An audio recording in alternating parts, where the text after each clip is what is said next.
Grande Marcelo Segurado, é um enorme prazer ter você aqui no canal. Agradeço muito ter aceitado o convite. Eu queria começar esse bate-papo de torcedor para torcedor, falando do seu pai. Acho que diferente de muitas lives que você participou, entrevistas, o torcedor do Goiás que nasceu na década de 90, anos 2000, muita gente não conhece a história, o contexto do emblemático 33. Seu pai foi o primeiro artilheiro do Campeonato Goiano, de 56, e eu gostaria que você falasse um pouco sobre a história do seu pai. É um grande prazer ter você aqui. Muito obrigado. Nossa, é um prazer muito grande estar falando com você. Você me disse, né, me convidou para a primeira live, né, do seu canal, Isso, e exatamente.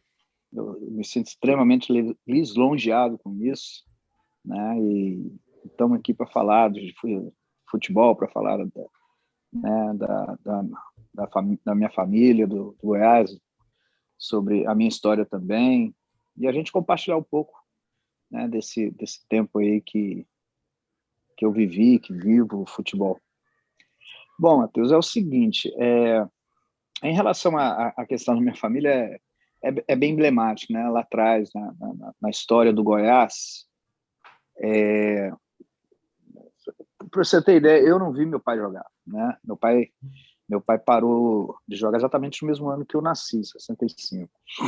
Então, eu não vi. E ele também não jogou mais pelada. Ele ia para as peladas assim, mas sempre dentro do Goiás, sempre participando e tudo, mas não quis mais jogar. Meu pai é o mais novo de uma família de 11 irmãos. Desses 11 irmãos, 3 também foram craques do Goiás, tá? Anteriores, que meu pai é o mais novo, né? Então, tinha o Duduca Segurado, o Zé Segurado, que é vivo ainda, e o Goia Segurado. Isso, né, esses irmãos mais velhos aí, que participaram também lá atrás, né, no início da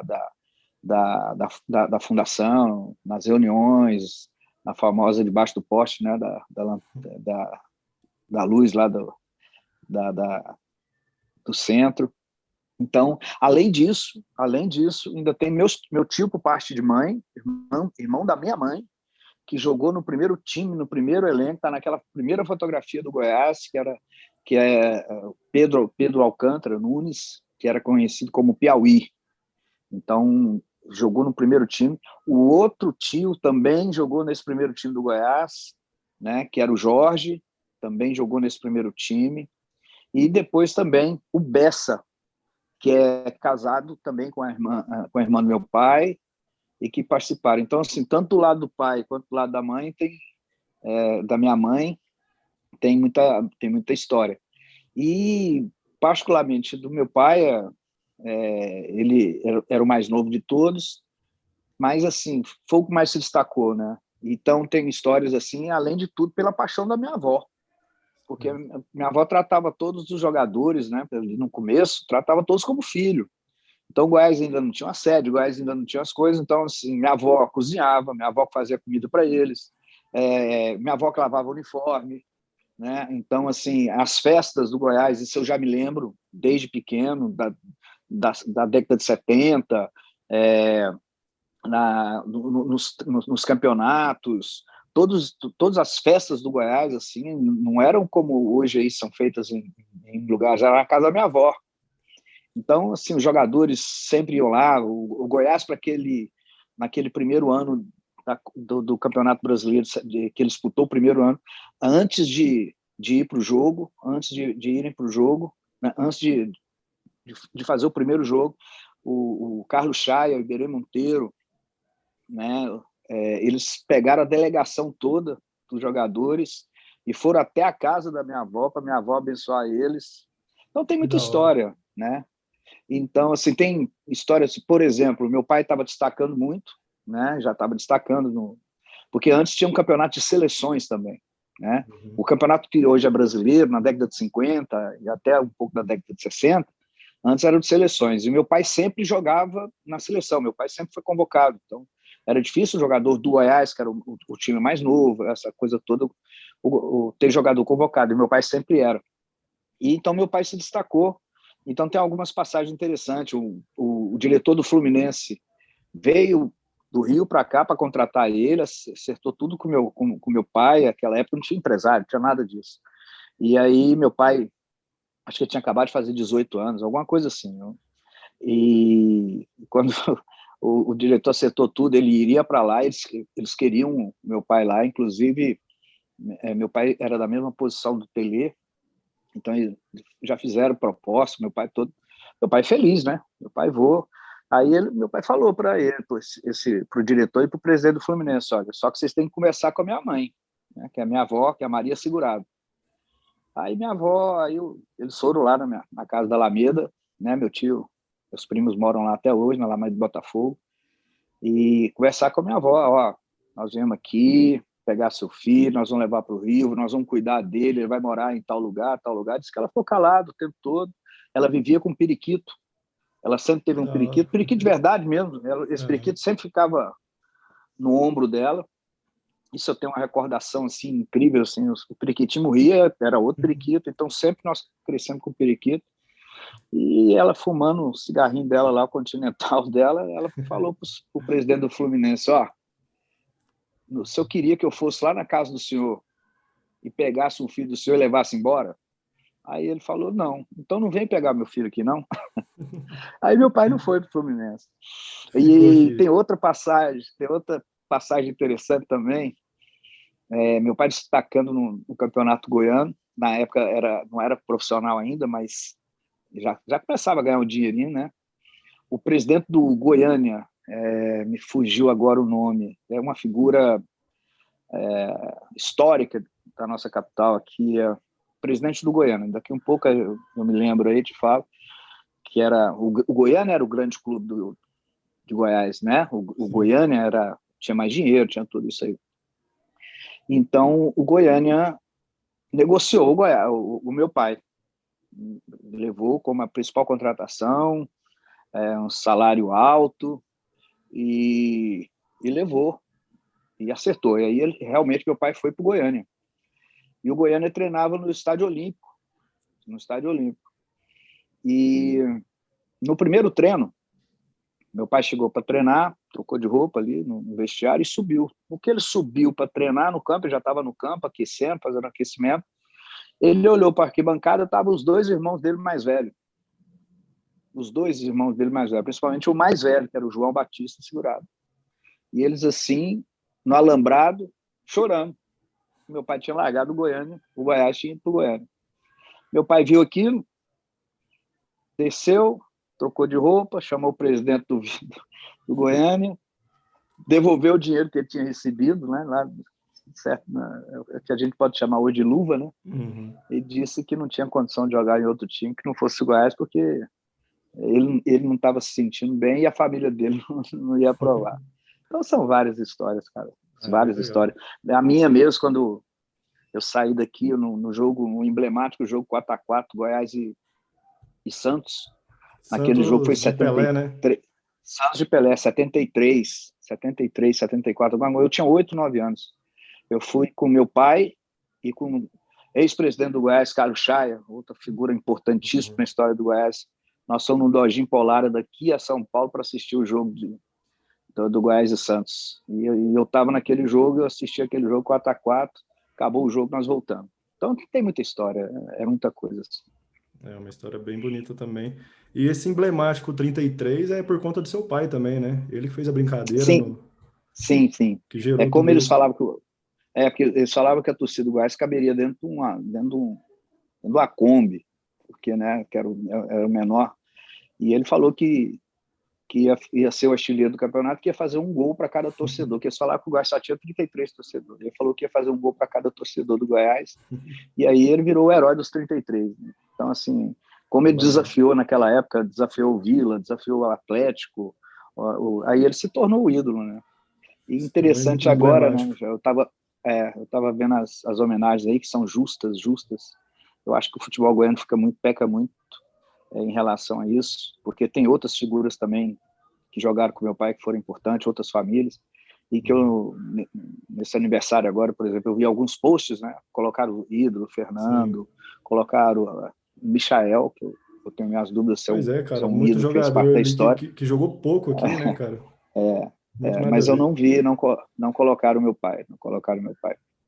A única homenagem que meu pai teve até hoje, aliás, a única homenagem que a família Segurado teve, depois de um tempo, tiveram outros, o Brandão fez, o Wagner Vilela fez, o Iberê Monteiro fez, porque inclusive o hino, não sei se você sabe disso, o hino que o Iberê contratou 2 compositores para fazer o hino, e o Iberê pegou a fala da minha avó, o que ela mais falava do Goiás, e falou para eles o seguinte: olha, você vai encaixar essas frases aqui no hino do Goiás. Eu sou Goiás até morrer, eternamente eu sou Goiás. Que Então, todas bacana. essas frases eram faladas pela minha avó, e que ele pegava. Então, assim, o Iberê Monteiro, o seu Ruark Douglas, o Wagner Vilela, o Brandão, todos esses sempre fizeram homenagem. Inclusive, a minha avó é a presidente de honra eterna do Goiás, e a Maria Segurado.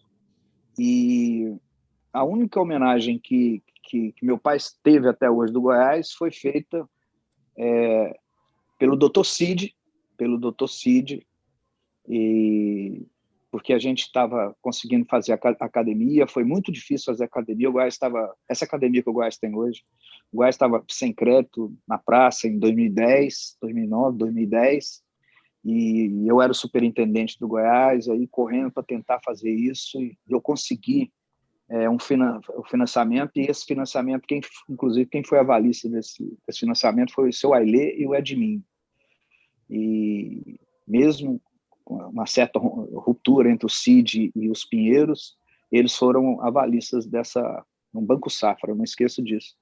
E eu consegui os equipamentos, eu que fui atrás dos equipamentos, e em homenagem a isso, o Dr. Cid deu o nome da Academia do Gás para Tão Segurado. Foi a única homenagem que até hoje que fizeram para meu pai.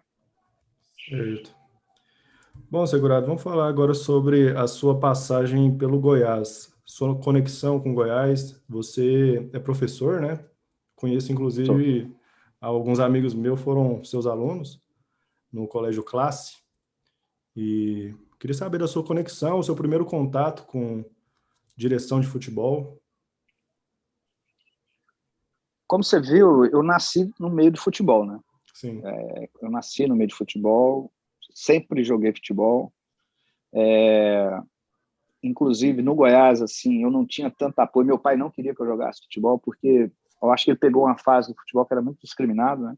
Sim. Então, assim, não é nenhum tipo de mágoa, mas assim, ele nunca me incentivou muito. E, e eu fui para as categorias de base, né? Joguei na época no Jaó. Na época, esses times tinham mais expressão do que até o Goiás e o Vila. O Jaó, Monte Cristo, Funcionário, Kodokan, esses times tinham uma estrutura muito grande. E fui para o Goiás também, mas meu pai nunca me deu um apoio total, assim. E eu também tinha um peso muito grande. Eu chegava para... O meu treinador era o Joel Marcelino, e eu sempre fui um volante. Eu sou muito guerreiro, assim. Eu não tenho uma técnica do meu pai. Se eu tivesse herdado disso, eu talvez tivesse ficado rico. Mas eu sempre fui muito guerreiro. Então, Famoso eu pé de sempre ferro. pegava muito pé de ferro.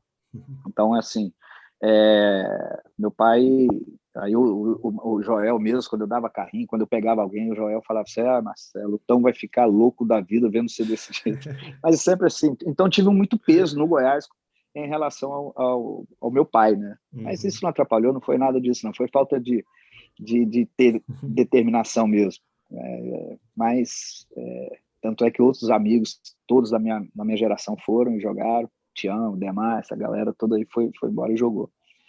Então, eu tive essa relação, e sempre conselheiro, né? Sócio do Goiás, conselheiro. E quando chegou em 2004, foi 2004 ou 2005? Que ano o Goiás foi para a Libertadores? 2004, né? 2000 e se classificou em 2005, 2005, 2006.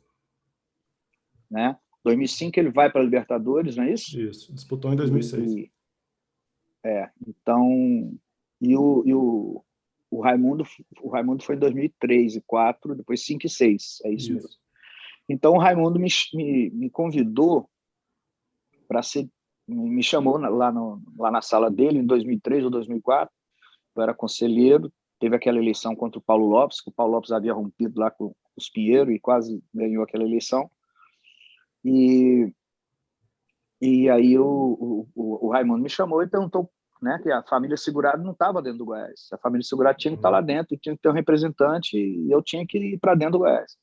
E perguntou qual diretoria eu queria atuar. Naquele momento, como você me falou aí, eu era sócio do Colégio Classe e eu era o responsável pela parte de marketing do Goiás, do Classe. Então, tinha muita coisa, eu tinha feito um curso de marketing, então eu tinha uma relação muito boa com a Marilda, então meu primeiro cargo foi como diretor de marketing junto com a Marilda, na época do Raimundo. Aí depois eu fui para a base, para a categoria de base, ainda com o Raimundo. Depois o Pedrinho assumiu, o Paulo Rogério me convidou para ser o diretor administrativo, e o Dr. Cid, assumindo, me chamou para ser o superintendente geral do clube. Isso já em 2010. 2009, 2010. E quando chegou em 2011, que é aquele momento difícil do Goiás lá, que estava quase sendo rebaixado para a Série C, aquele período lá que tinha um Kleber, tinha montado aquele... O seu Ailê me convidou para eu ser o diretor de futebol. Então, a partir de 2011, outubro de 2011, aí foi quando a gente trouxe o Anderson. Quase que a gente ainda sobe em 2011, e aí 2012 a história que todo mundo sabe. Cara, e você acertou muito nas contratações ali, cara. Foi muito tiro certo, né, cara? No futebol isso é um pouco raro. Você contratou ali Exato. jogadores que fizeram totalmente diferença, né? Alguns jogadores desacreditados no início, como por exemplo Eduardo Sacha, próprio Renan Oliveira.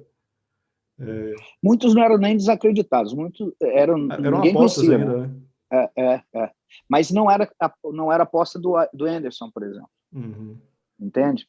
Então, assim, quando a gente começou a montar o time, já que caiu ali, a vinda do Anderson se deu em função de uma procura, era o Fernandão para ser o treinador, e o Fernandão aceitou ser o treinador, mas indicou o Anderson para ser auxiliar dele, porque o Anderson tinha sido auxiliar no Fluminense, né? Uhum. Na Libertadores, tinha feito um bom trabalho.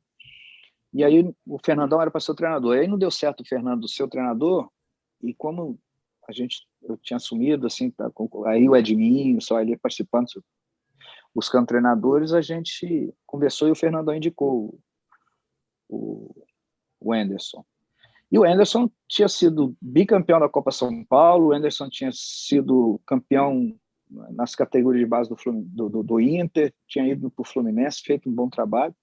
Então, o Anderson conhecia o Goulart, o Sacha, né?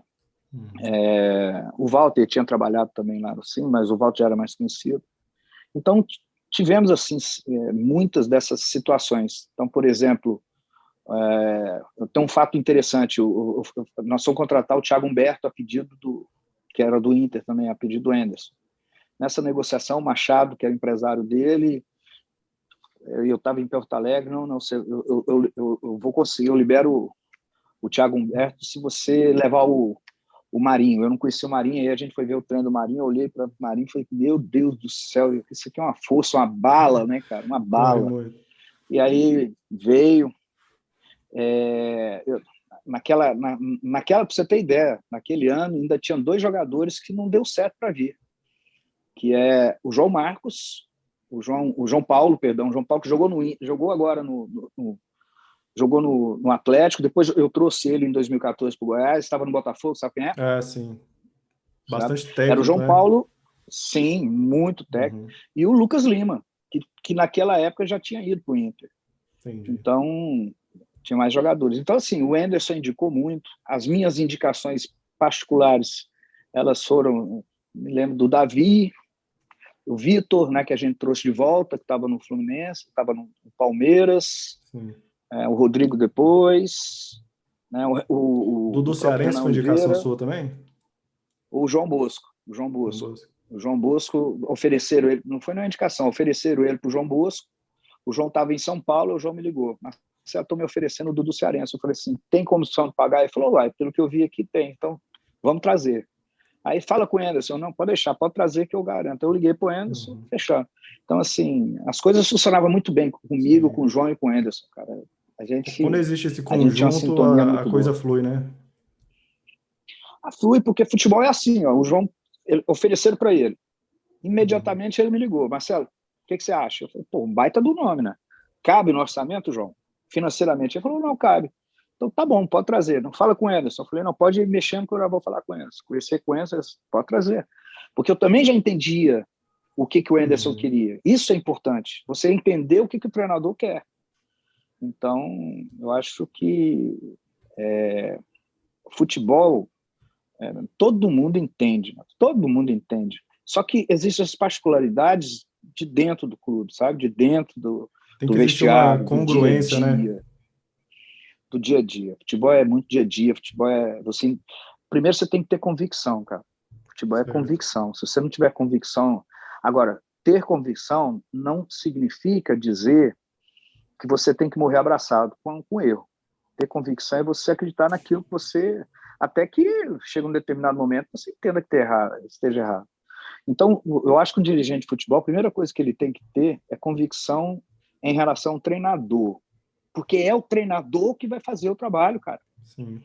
Se o cara fizer um bom trabalho, o reflexo é ali. Então, é o treinador. O treinador é a peça importante. É lógico que é ele que vai fazer... O que é mais importante no futebol? O jogador. Mas se não tiver um treinador para conduzir isso, mano, a coisa não vai. Não adianta, né, cara? Outro jogador também que, quando contratou, eu vibrei muito, infelizmente não deu certo, mas o Neto Baiano chegou aqui com um status muito, muito alto, né? Ele estava jogando no Japão, foi você que trouxe também esse jogador? Foi. O Neto tinha sido artilheiro. Aliás, para você ter ideia, o Neto veio para cá em 2013, né? 2013. O Neto tinha sido artilheiro do Brasil em 2011 ou 2012, assim, alguma coisa nesse sentido. Foi uma baita contratação. E jogou, cara. O Neto fez os golzinhos dele aí, deu trabalho. Fui na delegacia buscar ele 5 horas da manhã, mas Ele não tinha mas é um espaço meninão, com o cara. Walter, né, cara? Não tinha como Cara. incluir Neto Baiano ali. Como é que jogava ali? Mas o Neto sempre trabalhando, sempre um cara positivo. O Neto é um cara muito bom de grupo, um cara muito bacana. Então, tivemos muito êxito também. Erramos. Mas Faz a gente parte, também né? teve muito êxito. Faz parte. Marcelo, a temporada de 2013 estava perfeita, o decorrer ali, torcedor acreditando. Aquela partida contra o Santos, cara, muito torcedor deixou, abandonou o Goiás. Eu posso falar aqui dentro de casa mesmo, meu pai é uma dessas pessoas que de 2013 para cá abandonou o estádio, acompanha superficialmente, não abandonou de fato, mas aquela magia de ir para o estádio, de confiar na diretoria, de acreditar. O que você acha que aconteceu naquele jogo? Não naquele jogo específico, mas aquela não classificação para a Libertadores. Você concorda que ali foi um divisor de águas do torcedor do Goiás, que muitos abandonaram e de lá para cá parece que as coisas desandaram muito, só vem enfraquecendo o amor do torcedor? Sim, cara, mas eu já vi outros clubes também terem as suas decepções e continuarem. Eu vejo o torcedor do Goiás magoado, mas eu acho que é porque ali foi o último grande momento do Goiás. Né? Sim. Em 2014, foi meu último ano no Goiás, a gente não tinha orçamento, a gente estava com uma situação muito difícil, mudou o presidente, era o doutor Sérgio, então a gente fez um time razoável e que em momento algum passamos medo na Série A. Em momento algum, nós ficamos ali em 15º, nem um momento, foi tudo entre 8º, 10º, 12º. Mas o que aconteceu ali? Eu vou falar para você o que aconteceu ali. Ali é o seguinte, quando tem um momento bom, quando o momento está ruim, todo mundo some. Quando o momento está bom, e a gente veja uma sequência muito boa em 2 anos, começam começa a aparecer gente para todo lado. E aqui eu não quero ficar nominando, mas assim, eu vou te dar uma ideia do que acontece. A gente vinha fazendo uma campanha no Campeonato Brasileiro e na Copa do Brasil, lembra-se disso, que a gente foi eliminado pelo Flamengo, né, na semifinal contra o Flamengo. E aí tem duas particularidades que eu vou falar para você. A gente tinha uma presença muito forte em vestiário. Quando a gente fala vestiário, é no dia a dia do time, no dia a dia.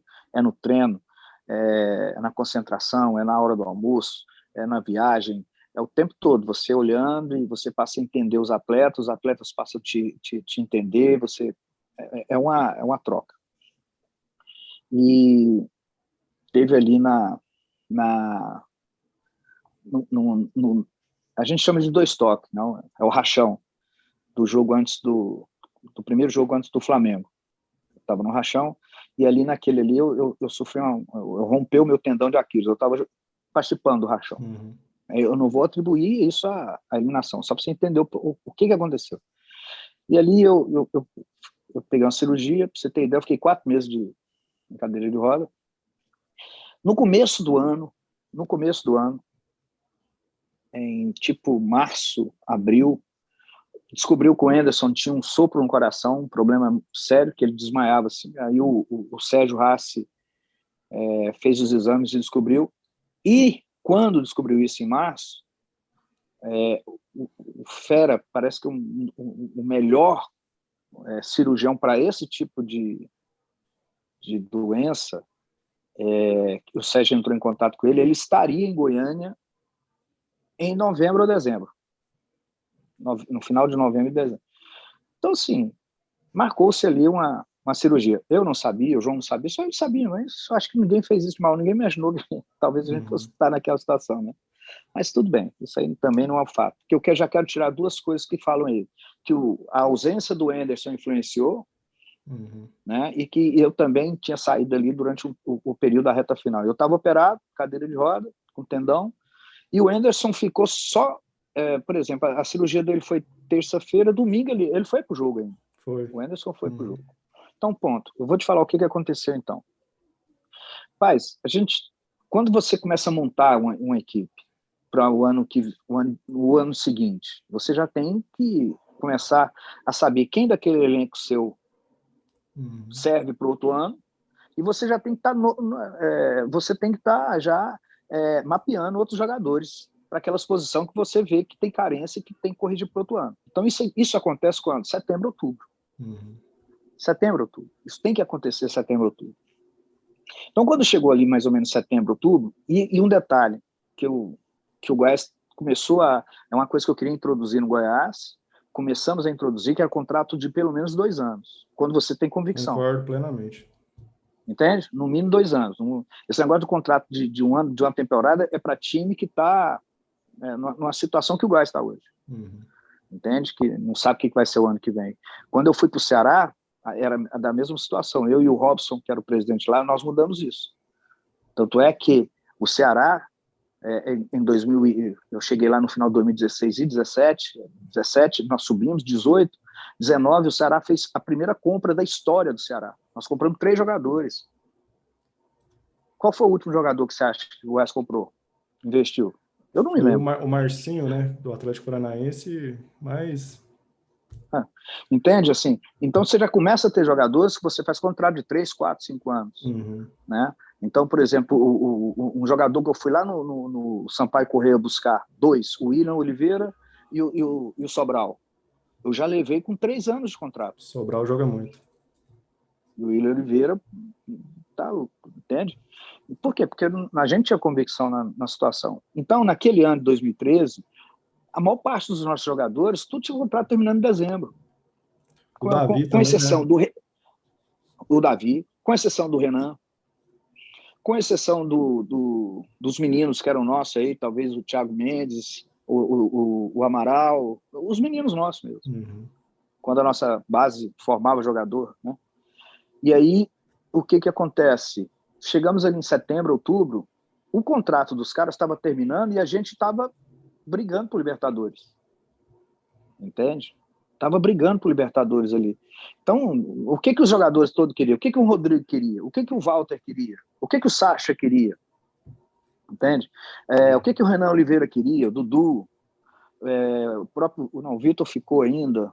O próprio Egídio. Não, o Egídio já tinha. Não, o Egídio já tinha. O William Matheus, que era um baita do lateral também, sim, que bem. no começo sofreu pra caramba, depois se firmou. Entende? Então, sim, o que veio na minha cabeça agora. O que esses caras queriam? Que a gente chamar, que houvesse por parte do Goiás, ó, nós queremos renovar o CEP, nós queremos ser pro ano que vem. É a segurança do jogador, isso, né? É lógico. E isso não foi feito, cara. Talvez, porque o João Bosco teve culpa, eu tive culpa. Não, porque era aquela situação. Aí vem o medo, que hoje eu não tenho medo. Hoje eu não tenho medo. Se você é melhor você errar tentando que errar Então o que acontecia? Os jogadores me chamavam, conversavam comigo, não, vamos lá, o Rodrigo da vida chegava para mim e falava, pô, Marcelo, e aí, não vai renovar para mim o ano que vem? Eu ia no presidente, precisamos renovar para os caras. Não, vamos esperar mais um pouco, vamos esperar.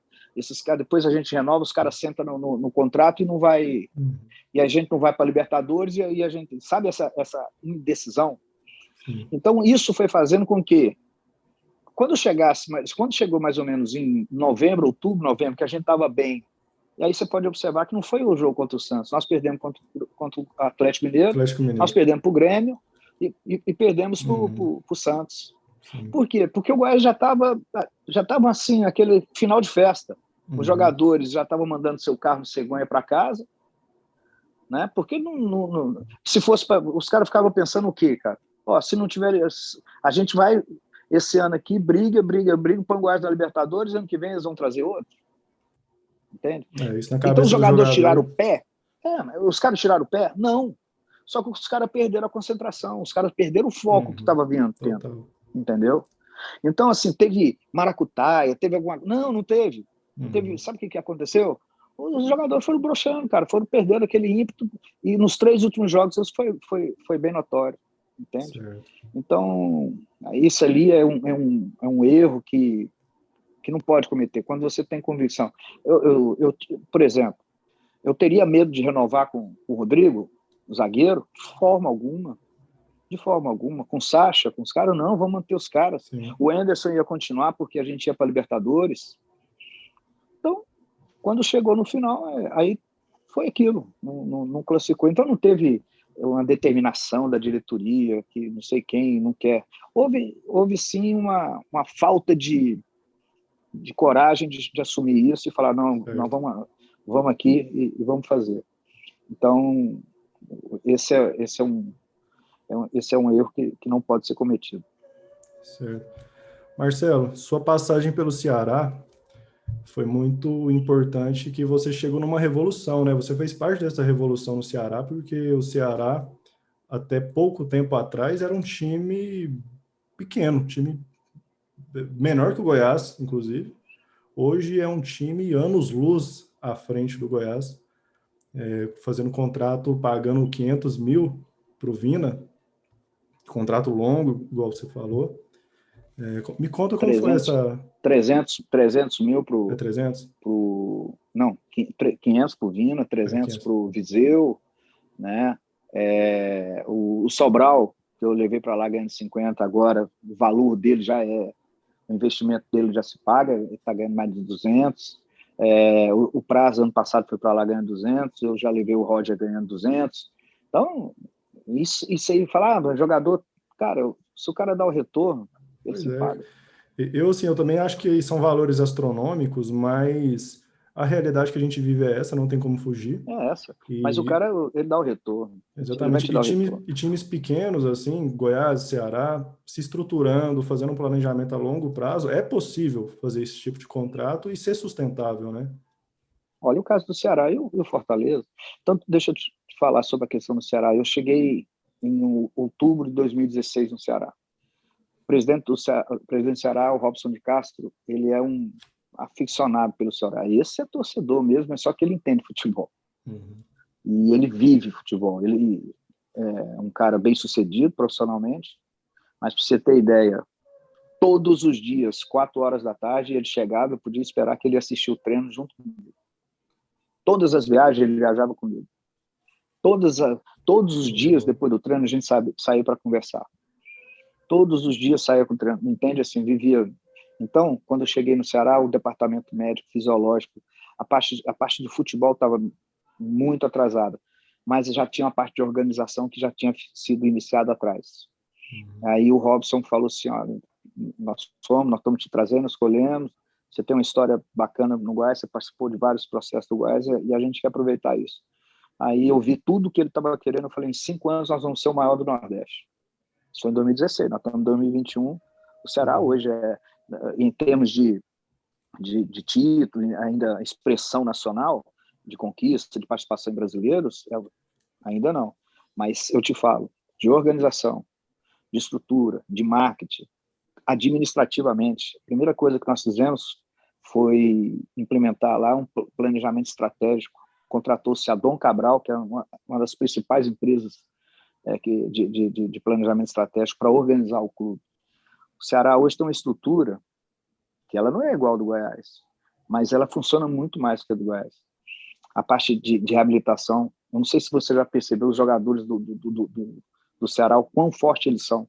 Isso é tudo trabalho de fisiologia, de fisioterapia, de departamento médico, de departamento de recuperação. Então, foi investido, por exemplo, quando nós subimos em 2017, o presidente me chamou e falou o seguinte, olha, nós vamos passar do orçamento de 8 milhões para 20 milhões. Eu vou jogar isso aqui no futebol, X no futebol, e vou jogar isso aqui de investimento em estrutura. Aí ele falou assim, se vira aí com o departamento médico, se vira, eu quero o melhor que tiver. Aí nós fomos buscar, cara. E isso tudo dá retorno. Isso tudo dá retorno, porque um jogador que vai para o departamento médico, vamos lá, um Vina que ganha 500 mil, vai para o departamento médico, quanto mais tempo ele ficar lá é prejuízo. Então você tem que recuperar esse cara rapidamente. Você vai no Goiás aqui, é gelo e água e vela. Entende? Então, e hoje ainda mandaram o Andrezinho embora, que não tem, estava ali fazendo um trabalho que não tem condição de fazer porque não tem equipamento. Porque lá no Goiás não se acredita nisso. Não se acredita nisso. Acha que isso não deve existir no futebol. Isso é um absurdo. A visão que eu tenho assim de fora, como torcedor mesmo, é que o Ceará acreditou nessa revolução do futebol.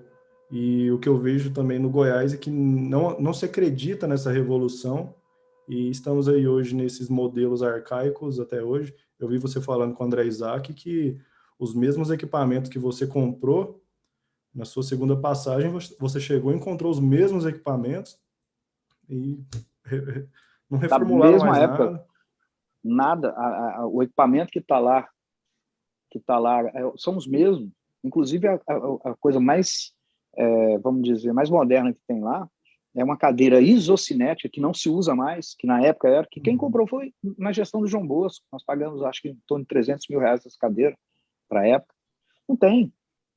No Goiás, você tem uma ideia, tem equipamento de fisioterapia hoje que os jogadores compram. Hoje os caras compram isso. Sim. E tem casos que os caras são preocupados com isso. Que no Goiás não tinha, o Rafael Moura alugava para deixar lá para fazer o tratamento dos outros atletas. Que isso. Isso é uma coisa que absurdo. Não pode existir. Né? E isso eu falei para o Marcelo Almeida. Eu falei, pô, Marcelo, se você é médico, cara, você tinha que ter investido nessa parte aí, não sei o que, tá, né? Mas isso também é do departamento de futebol, cara. Isso aí não é só o presidente que tem que fazer isso aí. Quem tem que estar tomando frente isso aí é o departamento de futebol. Certo. Marcelo, sua segunda passagem pelo Goiás foi a convite de quem? Seu Ailê. Mas eu sei que teve uma vontade do Marcelo Almeida, porque o Marcelo também não queria muito o Arley lá. Também queria muito. Acho que foi um comum acordo de todas as partes, né? Foi. E eles sabiam que o tempo entre Anderson e Arley não ia dar certo, né? Era uma coisa assim a tempo.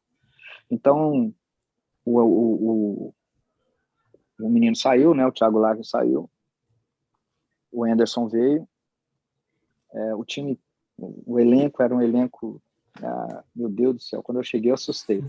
E quero até fazer uma ratificação aqui. Eu encontrei realmente 44 jogadores quando eu cheguei, mas isso aí não foi culpa do Túlio. Isso aí não foi culpa do Túlio. É porque existia um time de amadores, né, um aspirante, Sim. e no final eles resolveram lá, o Osmar, acho que até o Túlio, não sei mais quem, não sei se foi o Túlio, mas eu sei que o Osmar, a Arley, eles resolveram, né, para proteção de gastos, acabar com aquele projeto. E aqueles jogadores, então, eles ficaram treinando junto com o profissional. Então dava 40, 44 jogadores. Aí, não tem, aí você vai cobrar o quê do Ney? Você vai cobrar o quê do Thiago Lá? Como é que treina com esse tanto de jogador? E aí, e também alguns jogadores que, poxa vida, não estavam ali a passeio. Então, quando deu limpa, eu acho que ali deu uma melhorada no ambiente, né? Aí as coisas aconteceram. Você teve Então, tempo para a trabalhar? minha segunda chamada, a minha segunda passagem, eu fui a convite do seu Ailê, ele me ligou na casa dele, para ir na casa dele. Eu cheguei lá na casa dele, por volta das 6 horas da tarde. Estava o Arley e o Osmar. E ele pediu para que a gente pudesse resolver as nossas diferenças ali, para que a gente pudesse pensar no Goiás. E assim a gente começou a trabalhar no outro dia. Isso deu certo até dia 31 de dezembro, quando o Arley assumiu o cargo de vice-presidente. A partir do dia 2 que nós o reapresentamos, eu já não tive mais nenhum tipo de conversa, nenhum tipo de... Eu fui totalmente jogado para os lados. E aí você me fez a pergunta agora se eu pude fazer alguma coisa. Eu acho que sim, porque juntamente com o Anderson, a gente começou a pensar nos jogadores do que a gente precisava, né? Uhum. E aí eu estou falando só de contratação, porque todo mundo só vê isso. Às vezes Sim. isso não é o mais importante, mas todo mundo vê isso. Uhum. Então, nós conseguimos trazer, né, o Shailon. O Shailon, inclusive, estava tendo um problema, mas eu tenho uma relação muito boa com o Raí, e ele terminou que ele liberou para a gente, que eu já tinha tentado o Shailon para ir para o Ceará em 2019, não consegui, ele foi para o Bahia. E aí o Raí estava meio que devendo isso. Aí trouxemos o Fernandão, que o Anderson pediu, né? O Ariel, que tinha trabalhado com o Anderson. Né? Eu trouxe o Chico. E o Blanco, que para mim... Blanco joga muito, se né? esse menino tivesse... Joga muito. Mas não deixaram o menino jogar porque tinha que colocar os outros aí, né? Entendi. O Ariel Então, nada também, para mim, é contra... um jogador excepcional, deveria ter ficado. O Ariel Se joga você pensar o seguinte, quando eles tiraram o Ariel, né, foi determinado ao Augusto que tirasse Ariel, tirasse Tadeu, tirasse He-Man, e que não colocasse o Blanco, mas principalmente quando tirasse o Ariel, isso aí o time sentiu muito com isso, porque o Ariel, além de ser um baita de um jogador, ele é uma personalidade e um líder dentro e fora de campo Ele estava fantástico. sendo um Foi paizão ali para que a a coisa... molecada ali, né? Quando termina, que todos adoram o Ariel. Todos, E eu não todos, entendi o todos. critério, porque tecnicamente ele estava jogando muito bem. Ele era o único cara que estava segurando bola no meio, Não retendo a tem bola. critério, era para colocar os meninos da base. Era Infelizmente, para colocar os meninos da base. isso Era prejudicou só para muito. isso. Você pode observar que todas as substituições o Ariel saía, Sim, eu aí ficava entrava perplexo. o. Aí era o Ariel saindo, aí o Ariel ficou chateado. Aí o Ariel vai ficando chateado. Né? Um dia chamaram o Ariel para jogar de zagueiro, ele falou que não ia jogar. Que isso. Então, uma coisa que vai desanimando, né? Os caras vai perdendo. Porque uma coisa é os jogadores acreditarem no treinador, mas quando os jogadores começam a perceber que não é o treinador que está escalando, Sim. aí, meu amigo, acabou. Aí não adianta que você pode... Se algum dia alguém desconfiar que o Guardiola, que quem está escalando é o diretor de futebol e o diretor da base do City, que escala o time, nem o Guardiola sobra. Não vão Exatamente. fazer. E isso prejudica muito, né, cara? Porque, assim, no futebol as coisas não funcionam dessa forma, né? Isso aí é muito medieval, muito muito time de pelada funciona assim, e para um time profissional é triste ver que acontece esse tipo de situação, até porque o Goiás não revela mais jogador. Se tivesse uma base qualificada, se a gente revelasse jogadores, faria até sentido, mas não é a nossa Eu, realidade hoje. no dia da minha saída, eu falei para o Paulo Rogério, torço para ele, que eu gosto do Rogério, nós já fomos sócios, né? Temos uma amizade, tenho respeito pelo seu ali. Pronto. Ponto. E não torço para o Goiás se afundar. E eu falei para o Rogério, o Goiás não revela jogador. Ah, mas tem 15 jogadores aí na base. Não. Você subir jogador é uma coisa, revelar jogador, moldar o jogador. Vamos lá. O Figueira tem um baita do potencial. Esse menino tem um baita do potencial. O que foi trabalhado nele? Nada. Simplesmente ele joga. E futebol não é isso. Lá na base tem que estar preocupado na formação do atleta. Exatamente. Então, é você potencializar aquilo que ele tem de qualidade e você trabalhar as deficiências que esse atleta tem. É isso que serve a base. Qual que é a deficiência do Figueira? Ele tem pouca intensidade. E o futebol hoje exige intensidade. Exige intensidade. Então, eles acreditam, e já falaram isso para mim, que o Figueira ele tem que jogar livre e que não tem que ter responsabilidade. Não, ele tem que ter responsabilidade na construção da bola. Por que o Ganso não tem mais espaço hoje no futebol? Porque o Ganso, para mim, tecnicamente, é o melhor jogador do futebol brasileiro. Sim. Só que ele não tem intensidade. O que é intensidade? Velocidade? Não. Intensidade é um jogador atuar com e sem a bola. Entende? Então, isso é intensidade. Isso tem que trabalhar na base. Então, inclusive, outra coisa que eu disse, né? Olha, o Figueira já está um jogador pronto, então, nessa posição, ele vai ter dificuldade. Ele vai ter um toque de qualidade, ele vai ter um chute, porque ele tem muita qualidade. Com a bola mas no para pé, aproveitar ele melhor, com a bola no pé. Então é fazer o que nós fizemos com o Galhardo lá no Internacional, entendeu? O Galhardo, no Internacional, no Ceará. O Galhardo também tem só que tem essa dificuldade de recomposição, de organização. O que nós fizemos com ele? Colocando para jogar de centroavante. Foi o melhor jogador ano passado no Internacional, né? Mas quem fez isso com ele foi a gente lá no Ceará. Então, eu acho que para se corrigir hoje alguma coisa do Figueira, a saída seria ele jogar como um falso 9. E um trabalho então, de fortalecimento muscular também, né, Marcelo? O Goiás não tem. O Figueira, eu acho que deve pesar 50 quilos. O que eu estou te falando, mas o Goiás não tem academia na base. Que isso. O Goiás não tem academia na base. Entende? O Goiás não tem um fisiologista na base.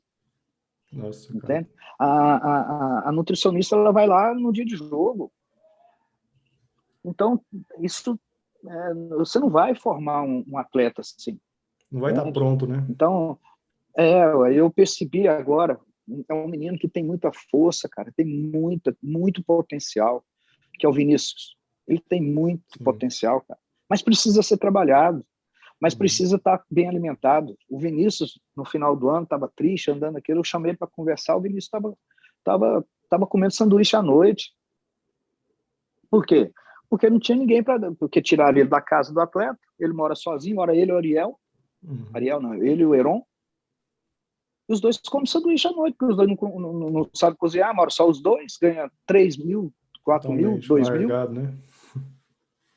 Então, como é que esse menino... Aí você quer que esse menino dê um retorno de alto rendimento? Não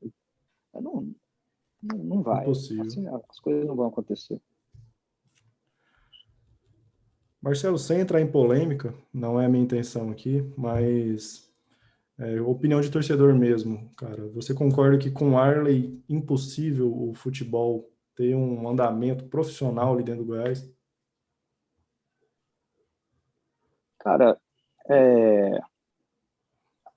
eu acho que sim, porque a questão é a convivência que é muito, muito, muito difícil. Muito bonzinho, conversa, não faltou com respeito a mim nesse período, a não ser esses momentos que eles entravam nas salas lá e iam reunir Osmar, Arley e Augusto, E eu ficava de fora. Teve um dia que eu cheguei, eles estavam reunidos com os jogadores, todos. Então, assim, e te falo, por que você sujeitou isso? Porque eu tava, sabe o que eu ia fazer? Eu estava esperando o Campeonato Brasileiro acabar para sair. Uhum. Entende? Porque o que poderia acontecer? Se eu saio ali, abandonou o barco, viu que a Uhum. coisa estava ruim, abandonou o barco. E eu não ia abandonar o barco, porque eu construí uma relação muito boa com todos os jogadores, com o staff, e não sou homem de abandonar o barco. Eles me mandaram embora achando que fosse ganhar do Bragantino e depois fosse ganhar do Vasco e que fosse subir sem. E eu não estaria ali. E eu também não teria participado, porque eu não participaria nunca de ter que falar com o treinador, fazer uma substituição ou ele colocar um jogador.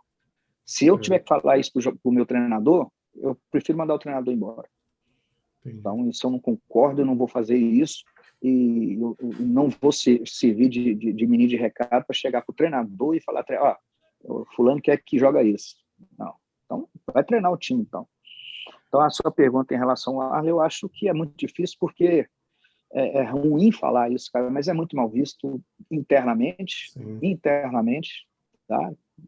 Jogadores, funcionários, e no mercado uma figura extremamente queimada em função das histórias que, enquanto jogador e agora enquanto dirigente. Certo. Cara, para mim aquele jogo contra o Bragantino foi totalmente jogado por água abaixo. Para mim assumiram ali a queda. Não fez sentido nenhum para o torcedor ver aquela demissão nas vésperas de um jogo. Aquilo, talvez você discorde, mas na minha opinião, bagunçou totalmente a cabeça do jogador. Até que o jogo foi legal, o Goiás tentou, mas fazer o que fizeram ali com você, acredito que não machucou só o torcedor, mas os jogadores também devem ter sentido muito, né, cara? Eu tinha uma... Quando eles me tiraram de viagem, ao ponto que fizeram, me tiraram de viagem. E eu segurei essa onda, então, mesmo assim, eu conversava com eles, ia conversando, então sempre em vestiário eu gosto de participar, mas ali também, além da minha demissão, também sacaram também o Ariel também, né? Uhum. O Ariel já estava puto, já tinha sacado o Tadeu sem nenhuma Sim. justificativa. Qual a justificativa? Me explica. Eu estava lá dentro, as pessoas me perguntam, por que tiraram o Tadeu?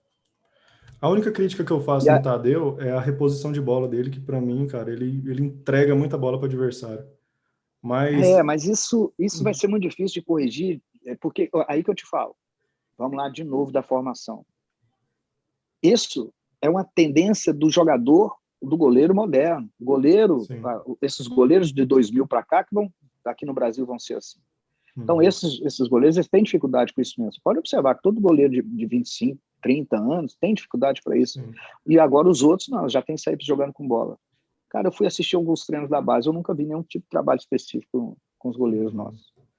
Entende? Então, isso não vai corrigir. Então, mas essa deficiência, vamos dizer, do Tadeu, ele compensa debaixo das traves, porque ele é muito rápido. Reflexo muito rápido. Trabalha pra caramba. Então, aí do nada tira o Tadeu e põe o Marcelo. Ok. Aí agora, do nada, tira o Rangel e põe o Tadeu de volta. Quer dizer, você arrebentou com os dois goleiros. Exatamente. Não é verdade? Marcelo, e perspectivas? Eu já vi você respondendo que se houver um outro convite, você não volta. Mas se num futuro próximo houver alguma revolução, você sentir que as coisas realmente mudaram e o convite chegar até você, você volta? É difícil, eu sou profissional, né, cara? Eu sou profissional, eu tenho que pensar muito na forma com que eu saí. Foram 2 vezes que... Eu não estou me vitimizando aqui, não. Eu fui 2 vezes sacaneado, cara. Eu fui 2 vezes sacaneado. Em 2014 eu estava pronto. Acho que em 2015 Então aquilo ali foi muito doído para mim. E agora também. Eu tenho eu fico chateado de falar que eu arrependi de alguma coisa, cara. Eu nunca gosto de arrepender. Mas eu me arrependi muito de ter voltado para o Goiás agora, nessa situação, sabe? Ter passado o que passei ali dentro. Mas serviu para alguma coisa. Então, estou fazendo os cursos, né, de novo, estou fazendo outros cursos, estou aguardando. Agora é difícil. A minha função no futebol é muito difícil. São 20 clubes de Série A, 20 de Série B. Acabou, Na né? Série B, uns 5 não vale a pena você ir, e acabou, cara. É muito difícil. Tem muita gente boa no mercado também. Sim. Então, eu sei que meu nome estava agora num outro clube, eu sei que meu nome mas isso depende muito de política, depende de outras coisas assim. Então, mas para voltar para o Goiás, a coisa tem que mudar muito. Vamos supor, eu vejo a torcida falando, tem que voltar o Arley para a vice-presidência e ele ficar lá, ou senão ele ir para a base com o Osmar. Enquanto o Osmar e Arley estiver ali, a coisa não vai andar. Nós falamos agora mesmo de revelação. Me fala um jogador que o Goiás revelou de 2014 para cá. Não existe. Mas vão falar para mim assim, foi o Carlos Eduardo. Não. Não. O Carlos Eduardo chegou no Goiás em 2012 para 13. Entendeu? O David Duarte agora, o David, está aí no Goiás desde 2013. Foi com o Castro e foi com Vicente Emídio, o diretor da base, com o Vicente Emídio. Entende? Agora se fala, agora nós temos jogadores de muito potencial e que talvez a gente perdeu essa geração, cara. Com certeza. Perdeu essa geração. Entende? Tá fazendo um bom jogo contra o Sub-20, jogava bem contra o Flamengo, não sei o quê, mas e aí? Revelou quem? É outra dinâmica, né? Graças a Deus, teve o Michael e o Bruno Henrique e o próprio Senna. Aí você fala, mas o Senna foi revelado. Não, o Senna veio para cá com 19 anos, 19 anos, ele veio já. E aí eu fico abismado de ouvir as pessoas dizendo que vão contratar jogadores no Goiás já com 18, 19 anos. Pois é, 20 anos. Não, aí eu não entendo mais de futebol. É desanimador. É desanimador. Você tem eu não conheço o Popó. É Popó, né? Sim. É Popó? Vinícius Popó. Aí você tem o Vinícius Popó. Traz o Popó e perde o João Marcos. Você chegou a ver o João Marcos jogar, o centroavante, que fez gol que entrou? Pro Grêmio. Eu fiquei abismado. Eu não conhecia. Quando eu vi, aí eu fui ver que quando ele chegou ali na base, no final, já estava, né? Ele tinha sido o melhor jogador do Goiás na Copa São Paulo, o melhor jogador, em 19, né? O melhor jogador do Goiás no Campeonato Brasileiro e na Copa do Brasil. Aí chegou no Goiás em novembro. E ele queria ficar, né? Treinou, eu não conhecia, falei, porra, moleque é bom pra caramba, fui atrás, o contrato dele terminar dia 31 de dezembro. Como assim? Aí ofereceram 5, 6 mil reais pro menino, aí quer que o menino, cuspiu no prato? Não, jamais. Não é? Você quer que o Vinícius se motive a jogar no Goiás, ganhando 2, 3, 4 mil reais e traz um Popó ganhando 40? Pois é. Sem critério algum. Ou você vai me falar que o Cruzeiro paga metade do Popó? O Cruzeiro pode pagar, tá bom, vai ser 20. Os nossos aqui ganham 2 mil. Exatamente. Já é um tiro no pé. E ainda mais quando falam que vão fazer contratações pontuais, que vai trazer jogador para chegar e jogar. Na live sábado, o presidente falou, o Popó não é jogador para ser titular. Isso é inadmissível, cara. Contratar um jogador para não ser titular. Mas eu vou te falar o seguinte, o que é contratação pontual? Pergunta, o que é contratação pontual? Eu vou te falar. Quem faz contratação pontual no Brasil? Flamengo, Palmeiras, Grêmio, Atlético Mineiro. Esses fazem contratações pontuais. Por quê? Porque tem alguns pontos específicos que devem ser melhorados. Sim. Então, você tem que fazer contratação pontual. Então, olha aqui, o Flamengo pode ser que venha perder, eles estavam na possibilidade de perder vamos lá, o centroavante lá, o Gabigol. Eles foram lá e contrataram pontualmente o Pedro. Sim. Não é isso?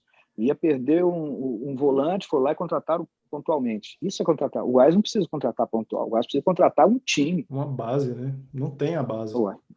Não tem. O que nós temos aqui? Nós temos goleiro, tem, beleza. Lateral não tem. Zagueiro tem que mexer. O David o Já David não era. está com a cabeça mais aqui. Já Não, era. não adianta, cara. Não adianta. Ele vai Mas você vai falar por prejudicar o dinheiro. futebol e o Goiás. É lógico.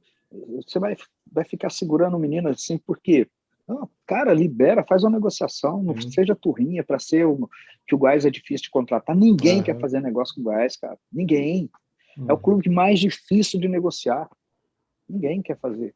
Então, sabe, eu me recuso a acreditar, que exista uma parceria entre o Goiás e o Flamengo. Eu não acredito que isso venha a ser verdade. Eu acho que isso é boato. Tiraram uma fotografia lá do Osmar lá na frente do Ninho do Urubu, colocaram e falaram que tem uma parceria. Que parceria é essa? Já pensou se a gente tivesse essa parceria com o Flamengo na década de 80, 90? A gente ia revelar o Fernandão, o Idemar, Tolói.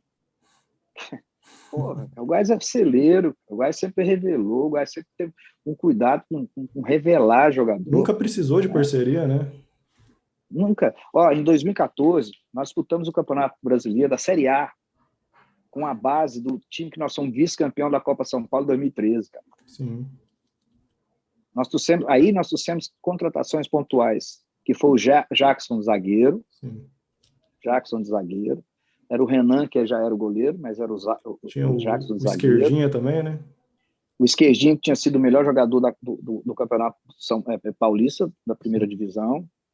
Né? Trouxemos o Thiago Real. Né? Aí, centroavante, nós batemos cabeça pra caramba. Foi o Mineiro, o Samuel, e no lateral direito, nunca mais a gente deu conta de trazer, né?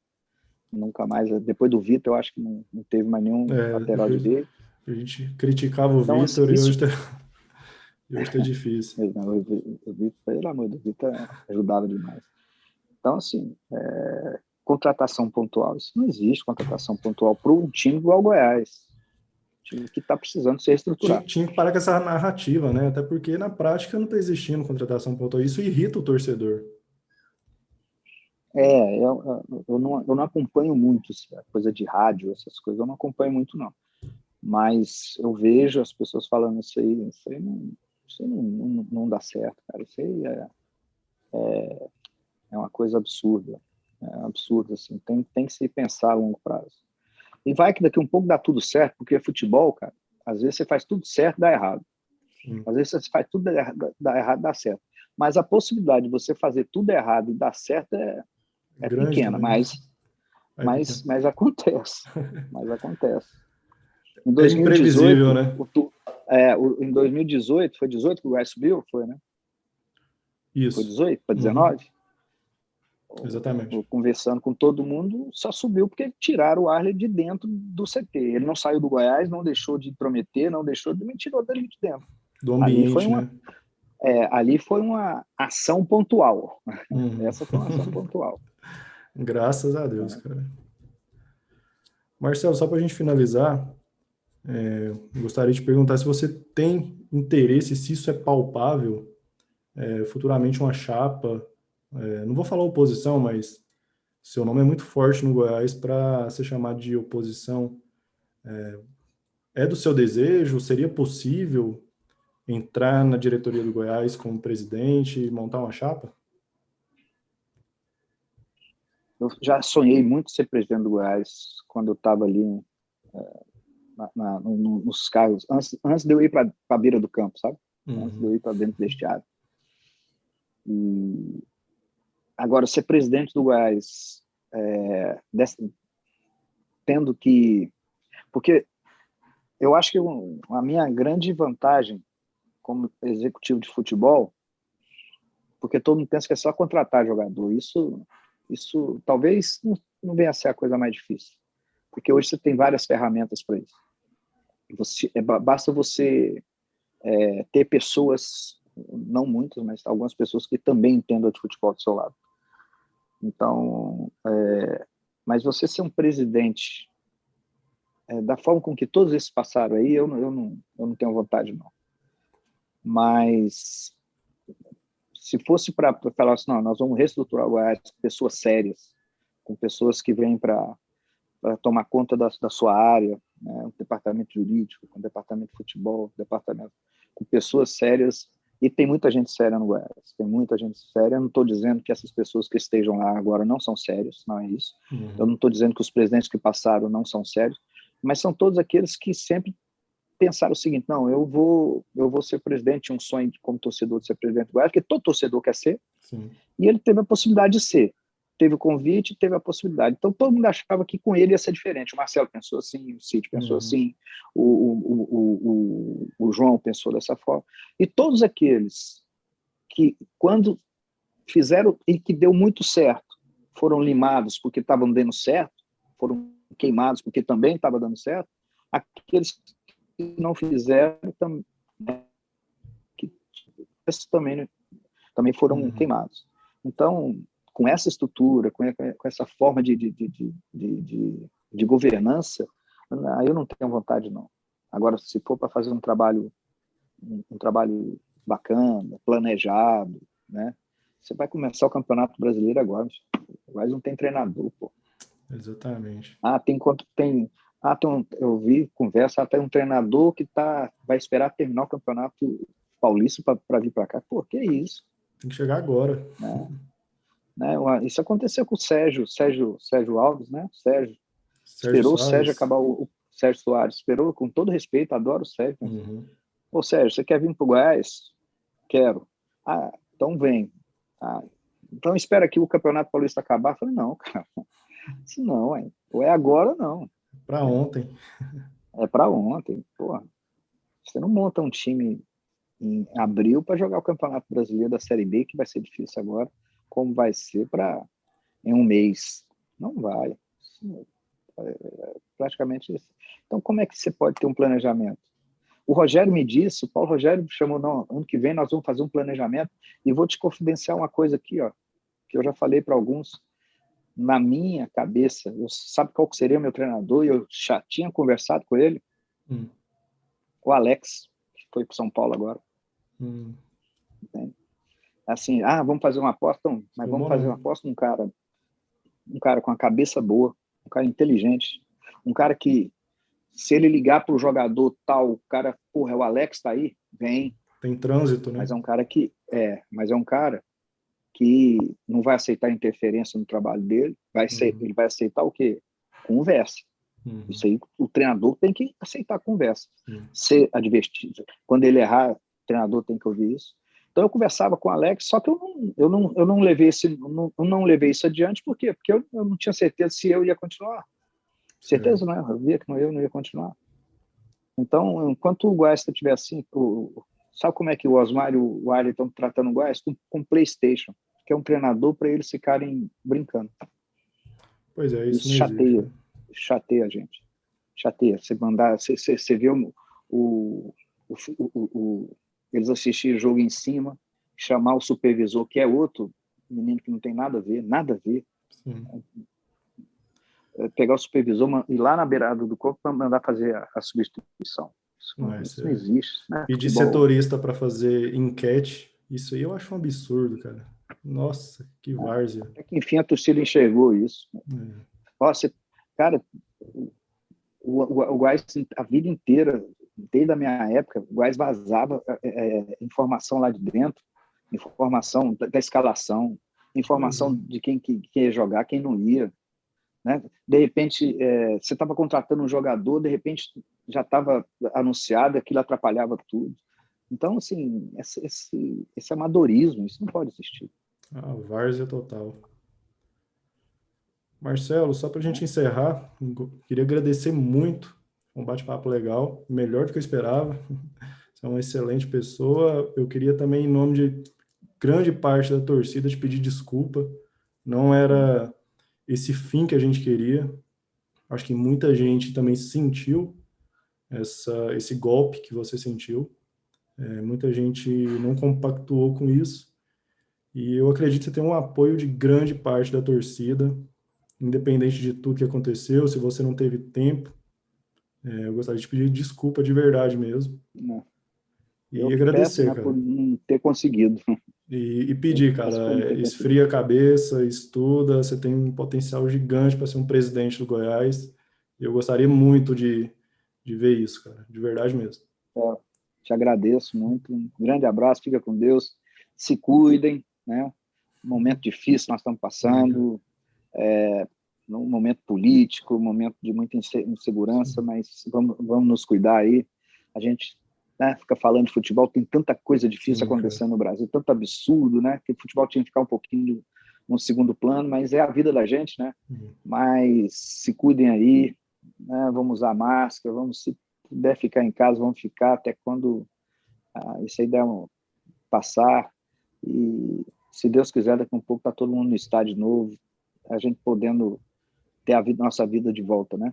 Amém. Um grande abraço, muito obrigado pelo carinho. Eu que agradeço. Até a próxima, Marcelo. Um abraço. Abraço. Tchau.